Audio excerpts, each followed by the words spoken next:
Olá, benditos! No título do salmo de hoje, dependendo da versão, você vai encontrar a palavra gitit ou gate.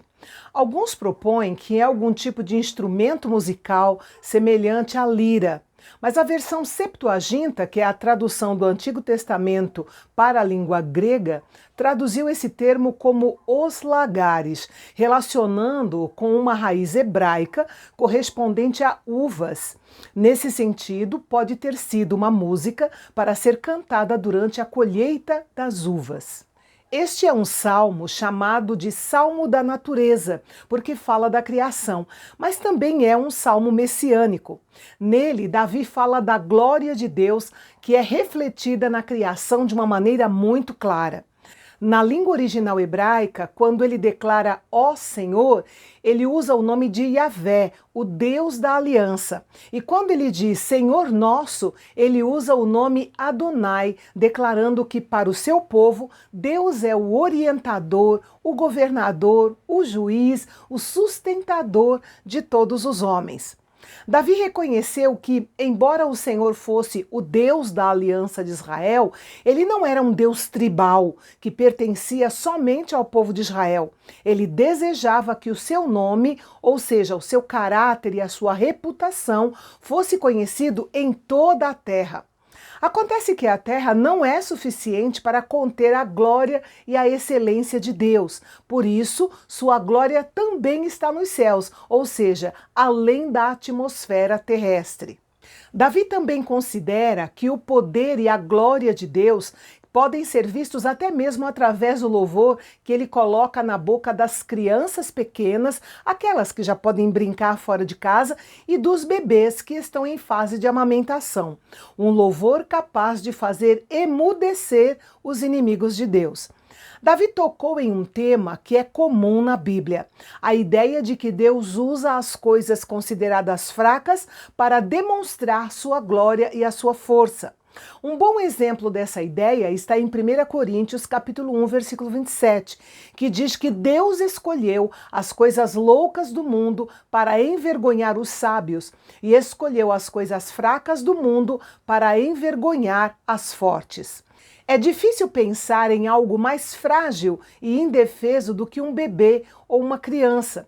Contudo, o mesmo Deus que ordena essa força às crianças é quem nos dá força e apoio em meio às nossas fraquezas e às nossas fragilidades. Os louvores ao Senhor, celebrados na igreja pelos seus filhos, têm em si uma força e um poder irresistíveis, capaz de confundir os infiéis e silenciar o próprio inferno. Jesus citou esta passagem aos chefes dos sacerdotes e aos escribas, que estavam indignados porque Jesus havia feito milagres maravilhosos e estava recebendo o louvor das crianças. A razão pela qual Deus demonstra a sua força em pessoas improváveis é porque ele trabalha para silenciar o inimigo.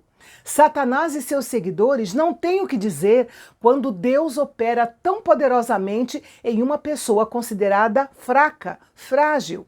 Um exemplo clássico é a história de Jó. Deus silenciou as acusações de Satanás pela maneira como sustentou Jó com sua mão invisível em meio à sua profunda fragilidade. Nos versículos 3 a 5, vemos que Davi sabia considerar o grande Deus que havia criado o vasto e maravilhoso universo.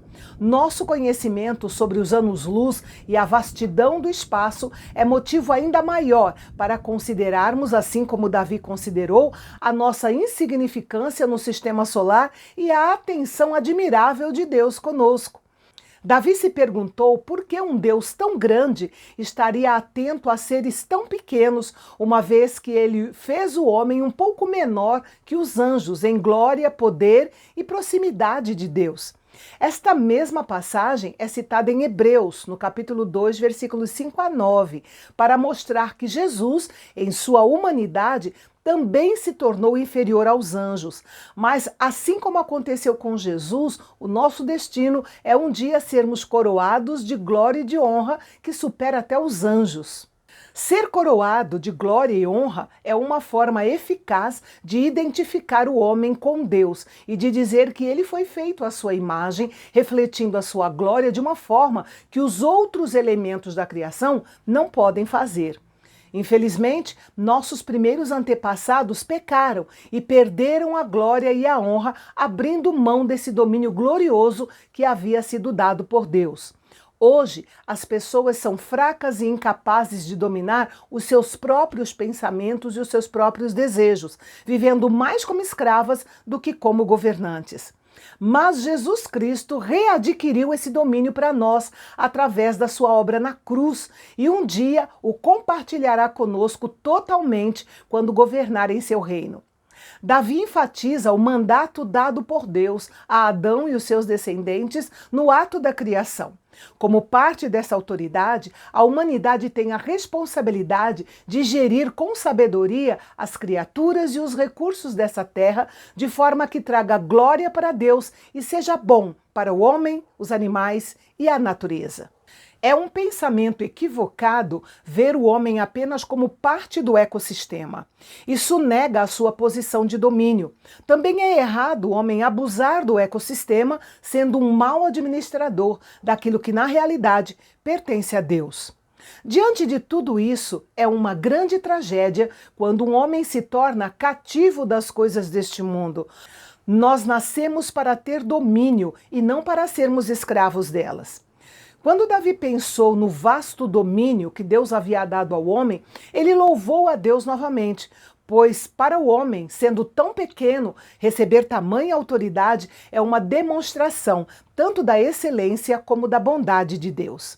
Compreender tudo isso também deveria nos levar a louvar a Deus, pois o domínio do homem sobre a natureza, por mais maravilhoso que seja, fica em segundo lugar em relação ao seu chamado como servo e adorador do Senhor da criação. É importante ter sempre em mente que Deus fez o homem, capacitou-o para algo glorioso e para um destino elevado e digno. Quando essas verdades são negadas ou negligenciadas, o homem nunca é o que Deus o criou para ser. A característica mais marcante do Salmo 8 é a descrição do homem e do seu lugar na criação. Mas o Salmo não começa e nem termina falando do homem. Começa e termina com uma celebração da suprema majestade de Deus. Foi Ele quem nos deu o domínio da criação. Foi Ele quem nos fez reis pelo seu sangue. Portanto, seu nome deve ser honrado em toda a terra. Hoje o Espírito Santo de Deus pode nos dar poder para reinar em vida por meio do Senhor Jesus Cristo. Quando o coroamos como Senhor de tudo, somos soberanos e não escravos, somos vitoriosos e não vítimas. E no Salmo de amanhã, Davi dá ações de graças ao Senhor pela grande vitória que ele lhe concedeu sobre os seus inimigos. Não perca o nosso encontro aqui no Canal Bendito, o nosso canal de Fala Fácil, onde a teologia é para todos.